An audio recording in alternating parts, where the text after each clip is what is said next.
What if I told you that a missile considered obsolete for over 30 years brought down a target that the most advanced systems in NATO had failed to reach for almost 2 years?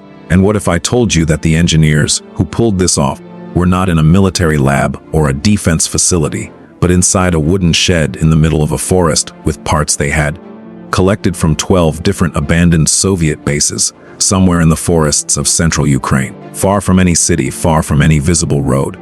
There is a small wooden structure that no satellite ever flagged as important. From the outside, it looks like an old hunting cabin. The roof sags slightly in the middle. The paint on the walls peeled away years ago. A narrow dirt path leads to the door, mostly covered by fallen leaves and pine needles. If you walk past it, you would think no one had been there in decades. According to several reports that surfaced months later, that was the point.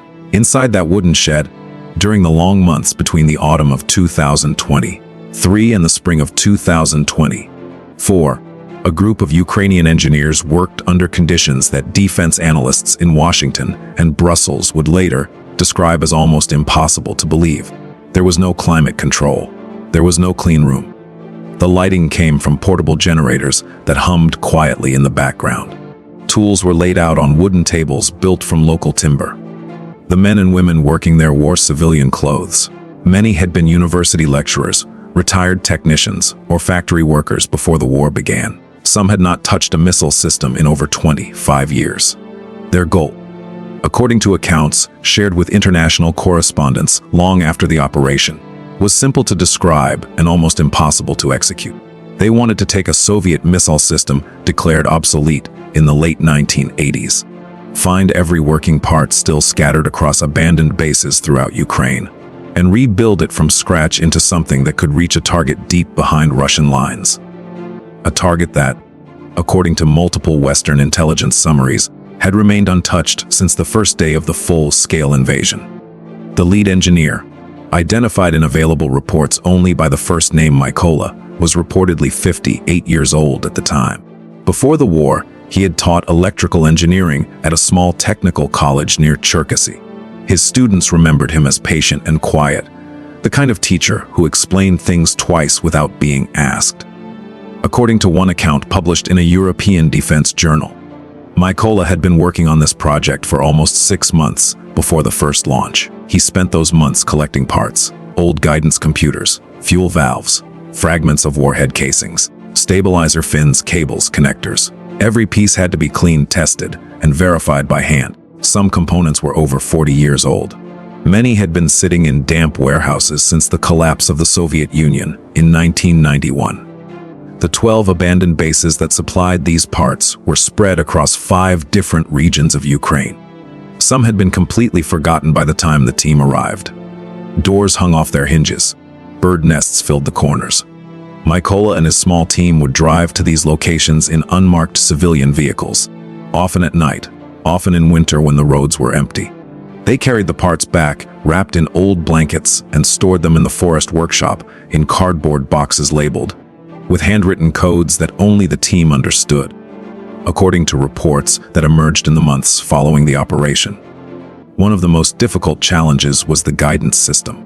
The original Soviet electronics were designed in an era before modern satellite navigation. They were considered obsolete almost immediately after the Cold War ended. NATO experts who later studied what the Ukrainian team had done described it as something they had never seen before. The engineers had taken old analog circuits and connected them to modern commercial GPS modules that could be purchased online for less than $200 each. They wrote new firmware on laptops that ran on portable batteries. They tested the integration in the forest, sometimes by simulating launches against wooden poles set up at measured distances. There was a moment, according to one account, when the team almost gave up. Sometime in February of 2024, a guidance test failed 3 times in a row. Mykola sat on a wooden stool and said nothing for almost 10 minutes. Then, according to a younger engineer present that night, he stood up, walked to the corner of the shed, and started rewriting the code from the beginning. He worked through the night. By morning, the system passed every test. The target, according to public reporting, was a Russian command and logistics facility located far behind the front lines, in a region that Western missiles, including some of the most advanced systems supplied to Ukraine, had not been able to reach reliably during the first 2 years of the conflict. The distance was extreme.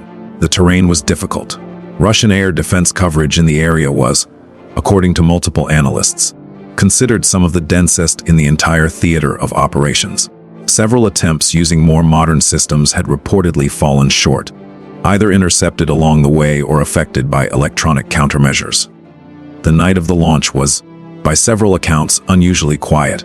Temperatures in the forest dropped below -8 degrees Celsius. The team had moved the rebuilt missile system onto a flatbed trailer hidden under a tarp painted to match the surrounding pine trees.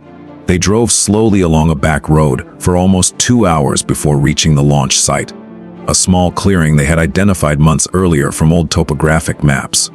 The launch sequence took less than 7 minutes from final preparation to ignition. The missile lifted off with a roar that the team described as both familiar and strange. Familiar because the sound matched what older engineers remembered from training exercises decades ago. Strange because no one had expected to hear it again. Here, in this forest, on this night. The trail of light disappeared into the dark sky almost instantly. The team stood in silence for several seconds. Then they began packing up the equipment. Reports of an impact reached open source analysts within 24 hours. Satellite imagery, later reviewed by independent researchers, appeared to show damage at a location that NATO experts had repeatedly described as effectively beyond reach. Russian sources offered no immediate official acknowledgement, but private discussions reportedly described it as deeply concerning. Western analysts who studied what had happened were, according to one published account, reluctant to believe at first that the missile responsible had been built in a wooden shed by a team that included a retired engineering professor and 3 former factory workers. In the weeks that followed, Mykola and his team disappeared back into the forest. According to one account, they were already working on the next system. The shed remained in place. The dirt path was still covered in pine needles. From the outside, nothing had changed. In the months that followed, defense analysts on both sides quietly studied what had happened in that forest. Some described it as a turning point. Others called it a single isolated success. What no one disputed was that a small team, working with parts older than most of them, had reached a place that the most expensive systems in modern warfare had not. The shed in the forest still stands today, according to recent reports. The story itself was almost lost in the noise of the war. If this analysis showed you a side of modern warfare that traditional news rarely covers, take a moment to subscribe and tap the notification bell so you do not miss the next investigation. Every week we examine operations and stories from the front lines that quietly shaped the war. Leave a comment below sharing what part stayed with you the most. The next operation we look at involves a single radio signal that changed how an entire region prepared for the days that followed.